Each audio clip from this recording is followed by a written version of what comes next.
This is a Squiz Kids podcast. Your fresh take on what's happening in the world around you.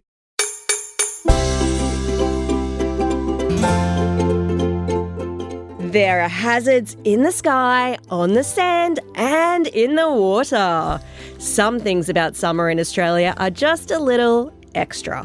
This is your special Squiz Kids Summer Survival Shortcut, the podcast where we dive into the who, what, where, when, why, and how of the big news stories. I'm Christy Kijarina. And I'm Bryce Corbett.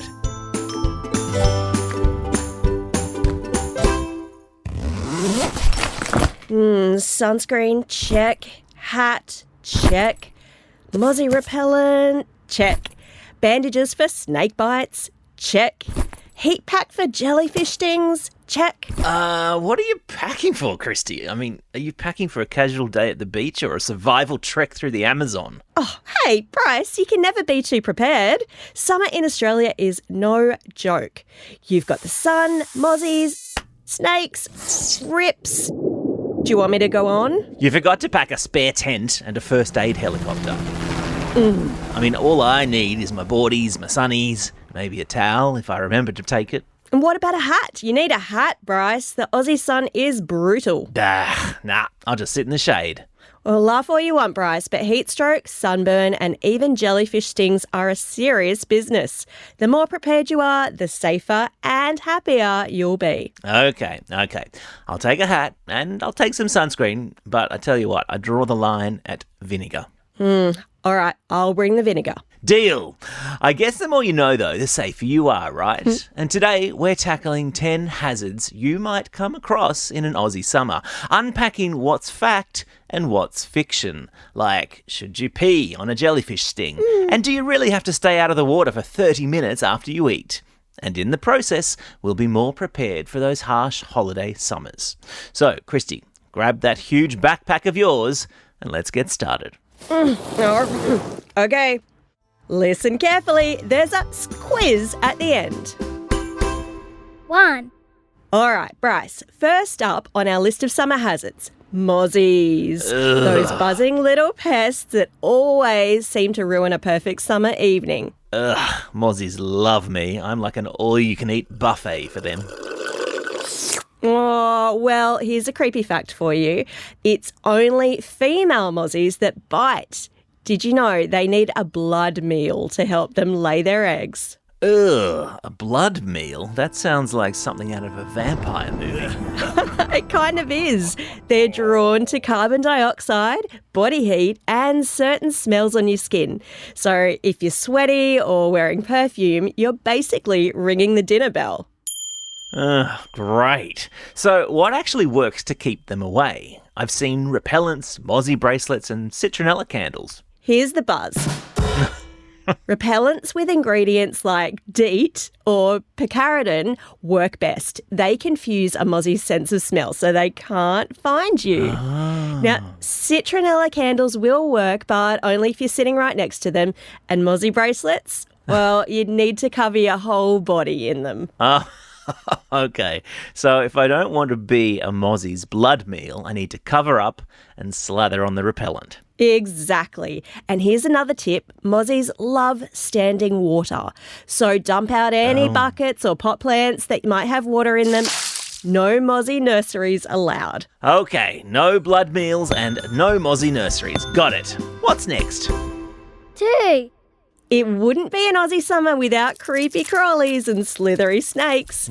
Spiders in the shed, snakes in the grass. This country is famous for its deadly creatures. You got it. Australia, where everything's trying to kill you. Not everything, but summer is prime time for creepy crawlies and slithery snakes, like the classic redback spider in the dunny. Wait, what?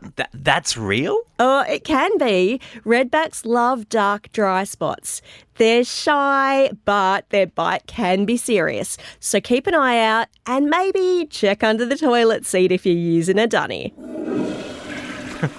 Especially if it's a dunny outside. Oh, totally. Most of our indoor toilets are perfectly fine. Yes. But what about snakes, Christy? Well, same deal. Stay calm and back away. They're actually more scared of you than you are of them. Okay, all right. Well, I'll take your word for that, even if I'm not sure about that, Christy. Bryce, let's move on before you chicken out completely. 3. Keeping cool in an Aussie summer is critical. But which do you think is better, fans or aircon? Whichever one stops me turning into a puddle. Yes. Here's the lowdown though. Fans don't actually cool the air. They're cooling you. Oh. The breeze that they generate helps sweat evaporate from your skin, lowering your body temperature. It's called evaporative cooling. So leaving a fan on in an empty room actually does nothing. And you want to turn it off because it's worse than that. It actually heats the space up. Oh. The fan's motor gives off heat. So if there's no one in the room, you're just wasting power and warming up the space. Ah, well, that's disappointing. What about aircon? Air conditioners are the real deal. They suck hot air from inside, remove the heat, and push cool air back into the room. The heat gets sent outside, which is why you feel that warm air near the air conditioning units outside. Right, so fans cool me, aircon cools the room. And I should probably turn off the fan when I leave a room.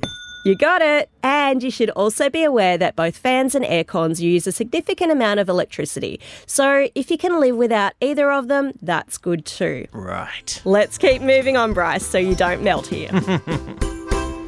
4. This next one's deadly serious, Bryce. On a hot day, the temperature inside a car can rise between 20 degrees Celsius in just 10 minutes. That means 30 degrees Celsius outside can turn into 50 degrees inside and really quickly. Wow, it's scary actually how quickly that can happen, isn't it? And cracking a window doesn't help much, does it? Well, not enough to stop the heat. So if you see a child or a pet left in a car, call emergency services immediately. That's 000 in Australia. You need to do it quickly to prevent something called heat stroke. And of course, you don't need to be in a car to get heat stroke. Heat stroke happens when your body can't cool down. Normally, sweating helps, but if you're in extreme heat or not drinking enough water, your temperature can rise to dangerous levels. That's right. You need to look out for symptoms like confusion, dizziness, a fast heartbeat, or red, dry skin. And if you think you or someone around you has heat stroke, move somewhere cool. Loosen clothing and use cold, wet towels to cool down. Have some water and call for help. It's quite serious. And as always, prevention is better than cure. So keep cool, stay hydrated, and make sure no one gets left in a hot car. 5. Speaking of keeping cool and hydrated in an Aussie summer, Oh, can I do this one? Ice cream, icy poles, plenty of water. That'll be perfect, right? Until bam, brain freeze. oh, I just got shivers. The cold can make blood vessels in your mouth constrict and then quickly widen, which confuses your brain into thinking there's pain and brain freeze. Ooh, so how do I stop brain freeze? Bryce, maybe don't scoff your slushie so quickly. Or if you already have, press your tongue or thumb against the roof of your mouth to warm it up. Works every time. Aha, and drink plenty of water, right? Yeah, sip your water though steadily through the day. Don't go gulping it litres at once because, yes, you actually can drink too much water. Oh. It sounds a bit weird, but keep an eye on your pee. If it's dark yellow or brown, you might need to drink some more. Who knew? 6. Bryce, can you believe it? We're already halfway through our summer survival shortcut. Woo, and I'm still standing. Bring it on. All right then, let's talk about sand. You know, that sticky, sneaky stuff that clings to everything after a beach trip? Oh, yes, I know. Don't remind me. It gets in your towel, your car, and worst of all, in your swimmers. Ouchie. Oh, yep. Well, here's a hack. You can sprinkle baby powder on your skin and the sand slides right off. Smart. Anything else? Yep. So you need to make sure that any sand holes that you've dug, you actually fill in before you leave the beach. People can trip into them, or if you've had your excavator out and they're really deep, they can actually collapse and trap people in them. Can you believe it? But it's happened. Ooh, yeah. And leave the sand and shells on the beach. It's better for the environment. Baby powder, no sand souvenirs, and no collapsing sand pits. Got it. Nailed it, Bryce. 7. We're on the home stretch. Time to talk about protecting your skin from the Aussie sun. Ah, yes. Slip, slop, slap, seek, and slide, right? That's the one. And sunscreen is the key. The SPF that you see on sunscreen bottles stands for Sun Protection Factor. So if you normally burn in 10 minutes, SPF 30 gives you 30 times that, so about 5 hours. But only if you reapply the sunscreen, right? Exactly. No sunscreen blocks 100% of the sun's rays either. So reapply every 2 hours, always to dry skin, so dry off if you've been in the water. Right. And it's best to stick to one type of sunscreen. Mixing them can actually make them less effective. Ah, interesting. And broad spectrum protects against UVA and UVB rays, right? Yeah, both those types of UV rays. You're all over it, Bryce. Have you seen my skin? It's beautiful. Slip, slop, slap, seek and slide. Bryce, sun smarts for the win. Woohoo! 8. Next up, time to bust a couple of classic summer myths. First up, eating and swimming. Now, do you really need to wait 30 minutes after eating before you hit the water? Christy, I'm more than fully grown up, as you know, and my parents still tell me that. Something about getting a cramp and sinking to the bottom like a stone. I've heard that one. But good news, it's mostly a myth. Eating a big meal might make you feel a bit sluggish, but it doesn't actually cause cramps. Ah, good to know. And what about holding your breath underwater? Oh, that one is no joke. Holding your breath for too long can cause something called shallow water blackout. You might pass out underwater before your brain tells you to breathe. It can be really dangerous. Ah, so no more breath holding competitions. Exactly. Swim, eat, breathe. Keep it simple. Works for me. What's next? 9. We're nearly at the end, Bryce, number 9, and we're diving into one of the most important summer safety topics, rips and surf safety. Ah, yes, the ocean. Beautiful, fun, and a little bit scary sometimes. Yeah, it can be, especially if you're not careful. Let's start with rips, those sneaky, fast-moving currents that pull you away from the shore. Rips are tricky because they actually look calmer and darker than surrounding water. But if you get caught, don't panic, float on your back, raise your hand for help, and you don't want to try and swim against the rip. Try and stay calm and swim parallel to the shore to escape. So like sideways across the shore. Then you can come back in. So don't try to swim straight back into shore, or certainly just don't panic like a maniac, huh? No. Rips are too strong to swim against, and panicking, that'll just tire you out. That's why lifesavers tell you to always swim between the red and yellow flags. They're watching those areas to keep you safe. Flags equal safe, float, don't fight or panic. Got it. Perfect. Let's keep the safety streak going for one final summer hazard. 10. All right, Christy, we're at number 10, and I've got one that's been bugging me for years.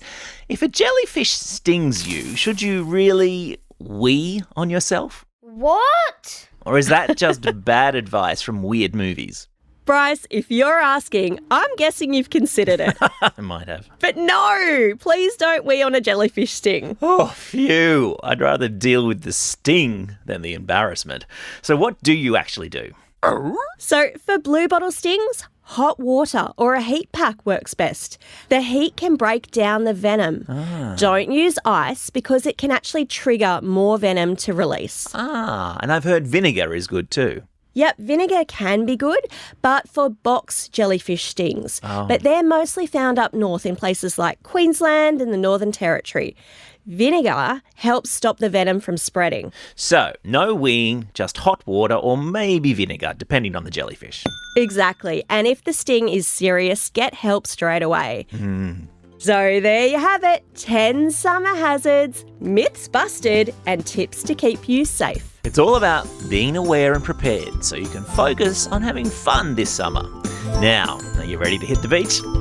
Let's do it. Time for the quiz. This is the part of the podcast where you get to test how well you've been listening. Question number 1. Which gas that we all breathe out in every breath are mosquitoes attracted to?